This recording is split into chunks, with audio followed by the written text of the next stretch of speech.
Hi guys, hope you're all well. Today I just wanted to talk to you about something that is quite important to me, and it's about listening to your body.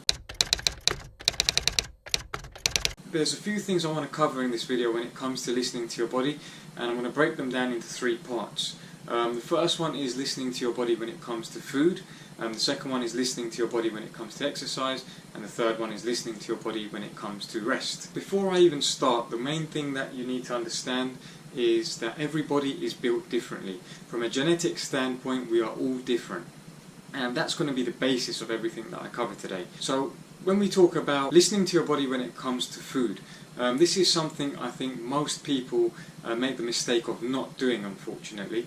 Myself included, I used to make this very mistake. That's why I want to cover it right now and tell you guys where you're going wrong, or you might be going wrong, and try and help you out a little bit. All of us need to eat different foods. Now, where people go wrong is they think I need to eat this, this and this to achieve a certain goal. For example, let's say your goal is to gain muscle.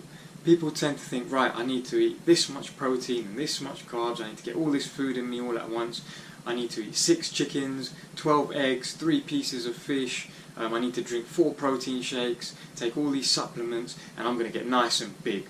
No, you're not going to get big, you're going to get fat. And alongside with getting fat, what's going to happen to you is your body's going to disagree with it all, and you're not going to feel great on the inside. And if you don't feel great on the inside, what is the point of doing what you're doing? People make this mistake because they don't know any better, and that's the truth. You see people doing it all the time. You might go and speak to someone in the gym and he'll be like, yeah, I eat this, I eat this, I eat all this food, look at me, I'm massive. He might be, but he's not you. For example, The Rock, he's a celebrity, and I know he eats crazy meals, like crazy. He eats, I don't know how many meals a day, probably like 15, and he eats like a whole fish in a day probably, and a whole bunch of other things. And that might work for him, but it might not work for you. And the best way to do this is trial and error. When you eat certain foods, you'll realise what works for you and what doesn't. It's something I've been in tune with quite a bit with my body since I got sick and things like that, and I've realised, especially after having chemotherapy, certain foods just don't agree with me anymore. So guess what? I don't eat them. It's as simple as that. Certain foods just make my stomach feel a bit funny, they make me feel a bit bloated, I don't feel great, so I just stay away from them, and I've found the foods that do work for me, the ones that I do see a change in my body with, and the ones that make me feel good and make me feel healthy, and they're the ones I eat all the time. It's up to you what you want to do at the end of the day.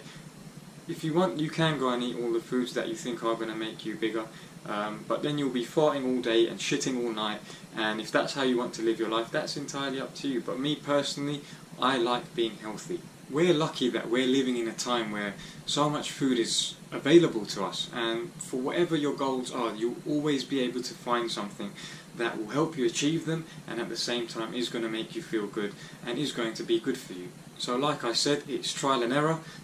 Try out all the different things and see what works for you. But listen to your body when it comes to food. Now, number 2 is listening to your body when it comes to exercise. Now, working as a personal trainer in a gym, I see so many people either doing an exercise wrong or doing something just very dangerously. And I have no explanation as to why they're doing it, unless they are just inexperienced when it comes to something like that. So when I say listen to your body when it comes to exercise, what I mean is that, going back to the whole genetics of everything, like I mentioned earlier, all of us are built differently, in the sense that our joints are built differently, our muscles are built differently, our joints are angled differently, where the muscle kind of inserts and where the origin is, they're all different in everyone. The shape, the size, everything of the muscle is different. The length of your bones even, for example, all different in everyone. So certain exercises may work for some people, certain exercises may not. You also then have to take into account injuries people might have had. If I use myself as an example, I've had a few injuries and things which kind of prevent me doing a little bit. So I listen to my body when it comes to certain exercises. For example, I had shoulder surgery on my right shoulder a few years ago, and I didn't follow through with the physio properly because I was young and dumb, and I thought I was Superman, and I thought it's fine, I'll be okay, rest of my life, I'll be good. But no, I wasn't. And now my mobility struggles a little bit. So certain exercises I do, for example, an incline bench press. If I do an incline bench press with the long bar and I go quite heavy with it, it puts a lot of pressure on my actual joint in my shoulder, and it causes quite a lot of discomfort and pain. So guess what? I don't do it. I just don't do that exercise. That doesn't mean I don't get my incline working and I don't get my upper pec working. I use cables and I use dumbbells and other variances of that exercise. Remember, whatever exercise you can't do, there is always going to be a way around it. You can look online, speak to a trainer at your gym. There will always be a replacement exercise if one is causing you pain and discomfort. And if it is, just stay away from it. It's as simple as that. So just because old Bob down at the gym said to you, right, you need to do an incline bench press to get your chest really big. If your chest is sagging, you do that incline bench and I promise you it is going to look sick. No, Bob's an idiot. That's not the only exercise you can do for the upper part of your chest. And if it's something that's causing you pain, you don't want to be like, oh, my shoulder's about to fall off, but I'm going to get a nice big chest like Bob. No. Stay away from that exercise. Now the third and final part I want to talk about is listening to your body when it comes to rest. This is something, again, I made the mistake of not doing, so I don't want you guys to do the same. When people do any sort of training, the main things they like to focus on are their food and nutrition, and also the actual exercises that they're doing. The third component that most people tend to forget about is rest. Rest is what helps your body recover, and your body needs a good amount of it if you are very active. The mistake I made was I used to work too hard for too long and not let my body recover. And it reaches a point where your body just says, nope, I'm not doing this anymore. So if I give you an example of something that I used to do, just before I was going to go on my honeymoon, I decided to up my volume of training quite a lot because I was going to the beach and I wanted to look good without a shirt on, all of that. So I really increased my volume. I was training weights 6 times per week, and I was doing cardio literally every single day. And when I was lifting weights, I was doing heavy deadlifts, heavy squats, heavy bench, a lot of stuff that's really taxing on the nervous system. And working as a personal trainer, I don't get a lot of sleep. I mean, I have early morning starts where my clients need to train before they go to work, and I have late finishes where my clients want to train when they finish work. So I don't get a lot of rest, and it reached a point where my body was just like, I can't do this anymore, and it really went into a state of fatigue. It reached a point where I would wake up in the morning and I would just feel battered. No matter how much sleep I would have had the night before, I'd wake up and I just didn't want to move. And that comes from the central nervous system.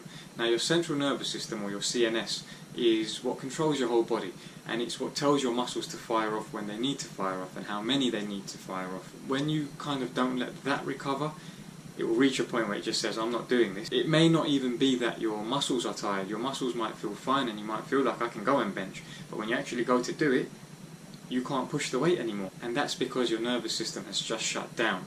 As well as your nervous system kind of getting tired, you mentally kind of get tired, and you need to replenish those resources too. When I went on the honeymoon after, I said to myself, right, I'm going to train every day while I'm here, I'm going to keep in good shape, etc, etc. And when it actually got down to it, because I had trained so much previously, I didn't even feel like training. It had become like a chore to me and I didn't enjoy it anymore. And I didn't train. I took the whole time off, took a good couple of weeks off training, let my body fully recover, and now I'm back in love with it.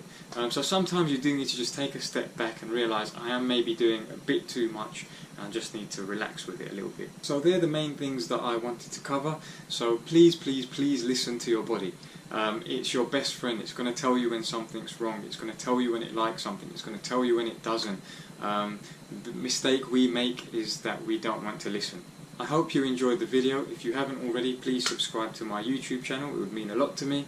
And if you want to kind of see what goes on in my day-to-day life, go and follow me on Instagram. It's at DNAFitnessUK. I pretty much post on there every day. And leave a comment below if you can. Just tell me what kinds of videos you'd like to see more of. Do you prefer more of my lifestyle vlogs? Do you prefer more of my motivational stuff? Or is it the videos where I'm just kind of talking about certain subjects? If so, tell me what subjects you'd like me to cover. Please let me know. Leave a comment below, and I'll speak to you guys soon.